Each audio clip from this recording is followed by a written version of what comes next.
Good morning everyone. Welcome to my YouTube channel air stream.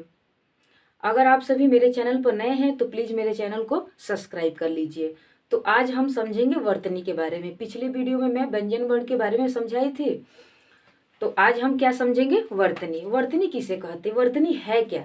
तो वर्तनी को हम हिंदी में अक्षरी के नाम से जानते हैं और इंग्लिश में इसे स्पेलिंग के नाम से जानते हैं। तो मैं यहाँ पे बोर्ड पे लिख चुकी हूँ वर्तनी। वर्तनी को हम अक्षरी या स्पेलिंग भी कहते हैं, जो अभी मैं बता चुकी हूँ। वर्तनी संबंधी अशुद्धियां या समस्याएं मुख्य 3 कारण हैं। यानी जो 3 ही कारण हैं जिन कारणों से हमारी वर्तनी जो है वो होती है, वो गलती हो जाती है, यानी उसमें अशुद्धियां आ जाती है। तो वो कौन कौन से 3 कारण हैं, उन 3 कारणों को चलिए समझ लेते हैं। तो पहला हमारा है किसी शब्द का अशुद्ध उच्चारण करना या सुनना। पहला क्या कारण है? किसी शब्द का अशुद्ध उच्चारण करना या सुनना। अगर हम किसी भी शब्द को अशुद्ध सुनते हैं या उसका क्या करते हैं, लिखते हैं, तो हमारी वहां पे वर्तनी गलत हो जाती है। दूसरा क्या है? अशुद्ध वर्तनी वाले शब्दों का बार बार दर्शन होना। अगर हम अशुद्ध यानी गलत वर्तनी वाले शब्दों को हम बार बार उसको देखेंगे तो हमारे दिमाग पे वही अंकित हो जाएंगे, और उन्हीं अंकित हो जाने के कारण ही हम क्या करेंगे, बार बार हमसे गलतियां हो जाती हैं वर्तनी संबंधी। तो 2 कारणों के बारे में हम समझ चुके हैं। तीसरा कारण देखते हैं कि तीसरा कारण कौन सा है जिसके कारण हमारी वर्तनी हमसे लिखते समय में गलती हो जाती है, या वो गलतियां हो जाती हैं या अशुद्धियां हो जाती हैं। तो तीसरा हमारा है मत विभिन्नता के कारण विभिन्न समस्याएं। मत विभिन्नता के कारण विभिन्न समस्याएं। तो अलग अलग व्यक्तियों के अलग अलग मत होते हैं। कोई किसी चीज को कोई किसी शब्द को पूरा लिखता है, कोई किसी शब्द को आधा करके लिखता है। जैसे में यहाँ पर है, मान लीजिए यहाँ पे पक्का शब्द लिखा है। कोई पक्का इस तरह लिखता है और कोई क्या करता है, पक्का यहाँ पे हलंत दे देता है कि चलिए यहाँ पर हलंत दे दिए, तो ये क्या हो गया, यहाँ पर आधा क का उच्चारण हो गया। यहाँ पर हम तो आधा क लिखे ही हैं। तो बस अलग अलग व्यक्तियों के अलग अलग मत होते हैं, जिनके कारण क्या होता है, हम कंफ्यूज आ जाते हैं और कंफ्यूज होकर वर्तनियों की अशुद्धियां कर देते हैं। तो ये 3 कारण हैं। तो पहला मैं यहाँ पर लिख चुकी हूँ, यदि हम स यानी तलाबी स है यहाँ पर, यदि हम तलाबी स का उच्चारण दंती स की तरह करते हैं, यदि हम क्या करते हैं, तलाबी स का उच्चारण दंती स की तरह करते हैं या सुनते हैं, उच्चारण उसका करते हैं दंती स की तरह या उसको सुनते हैं उसकी तरह, दंती स की तरह तलाबी स को, तो निश्चित रूप से अशोक शब्द, यानी यहाँ पे जो अशोक शब्द लिखा गया है, अशोक शब्द को हम अशोक लिखेंगे ही। यहाँ पर तलाबी स का प्रयोग न करके हम यहाँ पर क्या करेंगे, दंती स का प्रयोग हमसे हो जाएगा। लेकिन ये अशुद्धियां क्यों हुई हैं? क्योंकि हमारे गलत उच्चारण करने के कारण और गलत तरीके से लिखने के कारण। तो यह समस्या या यह अशुद्धि गलत उच्चारण और गलत सुनने के कारण हुई है। आए समझ में? ठीक, यहाँ पर तो क्लियर हो गया। अब यहाँ पर ख नंबर देखते हैं। यहाँ पर हम ख नंबर जो लिखे थे, यहाँ पर अशुद्ध वर्तनी वाले शब्दों को बार बार दर्शन करना, यानी बार बार उसको देखना। तो यहाँ पर ख नंबर लिखा है। चलिए समझते हैं कि किन कारणों से हम कैसे शब्दों को बार बार दर्शन करते हैं, देखते हैं कि जिससे हमारी वर्तनियां जो होती हैं वो गलत हो जाती हैं। तो यहाँ पर है शिक्षा मनोविज्ञान। शिक्षा मनोविज्ञान यानी एजुकेशनल फिजिकोलॉजी। शिक्षा मनोविज्ञान को क्या कहते हैं?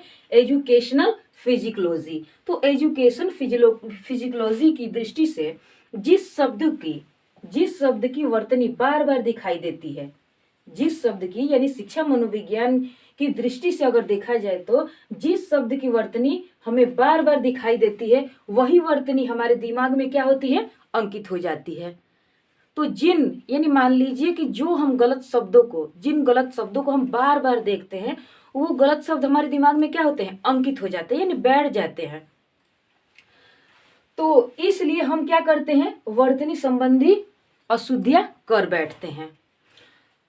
तो हमें क्या करना चाहिए, कभी भी जो बच्चे छोटे होते हैं, तो छोटे बच्चों को पर क्या होता है, छोटे बच्चे जैसा देखते हैं वैसा ही करते हैं। तो हमें छोटे बच्चों का वर्तनी सुधार करने के लिए क्या करना चाहिए, गलत वर्तनियों को उनके सामने नहीं रखनी चाहिए। अगर वो बार बार गलत वर्तनियों को देखेंगे तो वही चीज़ उनके दिमाग पर अंकित हो जाएगा, और तो उसी कारण से क्या करेंगे, वर्तनी की गलतियां वहां पर कर देंगे, सभी शब्दों में वर्तनी संबंधी अशुद्धियां कर बैठेंगे। अगर हम उनके सामने सही वर्तनी वाले शब्द भी रखते हैं ना, तो वो उनको लगेगा कि ये गलत है, और जो गलत है वही सही लगेगा, क्योंकि वो शुरू से वही देखे हैं।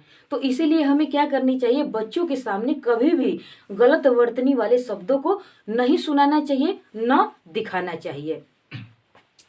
तो यहाँ पर हम तो लिख चुके हैं। तीसरा क्या है, मत विभिन्नता के कारण विभिन्न समस्याएं आना।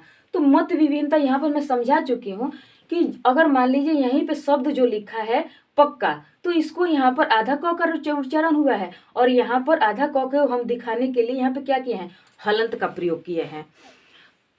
तो यह अगर मान लीजिए कि यहाँ पर कोई शब्द कोई लिखता है गई, कोई लिखता है गई, कोई लिखता है इस तरह गई, यहाँ पर कोई लिखता है गए, तो कोई लिखता है गए। तो क्या होता है कि हमारा दिमाग जो है वो कंफ्यूज हो जाता है कि हम इस तरह गए लिखे, ये राइट है या ये राइट है। तो हम इन्हीं कंफ्यूज होने के कारण क्या करते हैं, मत विभिन्नता के कारण हम वहां पर वर्तनी संबंधी अशुद्धियां कर बैठते हैं। यहाँ पर है गई, तो यहाँ पर ई कभी लिखा गया है तो कभी लिखा जाता है ई, यहाँ पर ई में ई लिखा जाता है, ठीक है।